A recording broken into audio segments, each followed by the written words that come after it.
અત્યારે સાતમ આઠમના દિવસો ચાલી રહ્યા છે અને દ્વારકાધીશની અંદર સૌથી મોટો ચમત્કાર થયો છે। આ યાર તો કેમ છો? ફરી એક વખત સ્વાગત છે તમારા બધાનું આજના આ નવા વિડીયોની અંદર।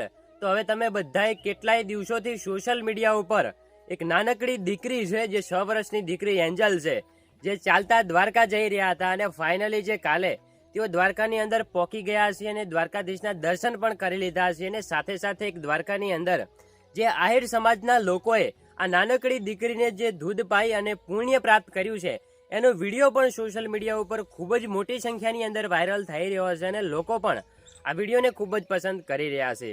તો હા યાર, હવે તમે બધાએ જોતા હશો કે આ નાનકડી દીકરી જ્યારથી ચાલી અમદાવાદથી ચાલતા દ્વારકા જઈ રહી છે, જે દંડવત પ્રણામ કરતા કરતા, ત્યારથી ઘણા બધા લોકો સ્પેશિયલ આ દીકરીને મળવા માટે જઈ રહ્યા છે અને જે અમુક લોકોએ તો આ દીકરીને જે આઈફોન પણ ગિફ્ટ આપ્યો છે અને બીજી ઘણી બધી સેવાના કાર્ય કરી રહ્યા છે અને આ દીકરી જે દ્વારકા જઈ રહી છે એમાં સેવાનો સાથ આપી રહ્યા છે। અને જે આ આહિર સમાજના લોકોએ આ જે દીકરી દ્વારકા પહોંચે એના પહેલા જે એમને દૂધ પાયું છે એ પણ એક ધર્મનું કાર્ય છે। તો દરેક સમાજના લોકો આ બેનને આ દીકરીને સપોર્ટ કરી રહ્યા છે। એવું કોઈ બાકી વ્યક્તિ નથી કે આ દીકરીના દર્શન કરવા ના જતું હોય।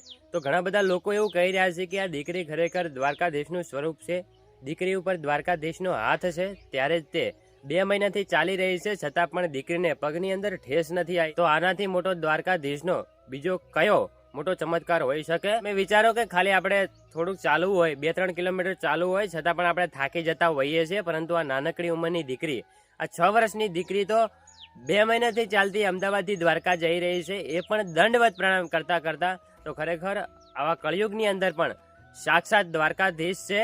તમે પણ દ્વારકાધીશને માનતા હોય તો કોમેન્ટની અંદર એકવાર જય દ્વારકાધીશ લખી અને આ વિડીયોને વધુ લોકો સુધી શેર કરી દેજો અને આપણી આ ચેનલ સાથે જોડાયેલા રહેજો। બધા મિત્રોને જય દ્વારકાધીશ। મળીશું એક ફરીવાર નવા વિડીયોની અંદર।